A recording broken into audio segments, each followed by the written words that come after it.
सोन्या चांदीच्या दरांमध्ये नेहमीच चढ उतार होत असतो। ऑगस्ट महिन्याच्या शेवटच्या दिवशी ग्राहकांना काहीसा दिलासा मिळालेला आहे। सोन्याच्या दरामध्ये किंचित घसरण झाल्याचं पाहायला मिळतंय, तर चांदीच्या दरामध्ये वाढ झालेली आहे।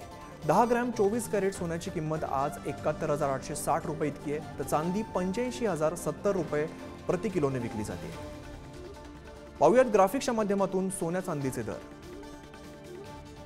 22 कॅरेट 10 ग्रॅम सोन्याची किंमत 65,653 रुपये आहे, तर 24 कॅरेट 10 ग्रॅम सोन्याची किंमत 65,753 रुपये आहे, तर 22 कॅरेट 10 ग्रॅम सोन्याची किंमत 65,753 रुपये इतकी आहे।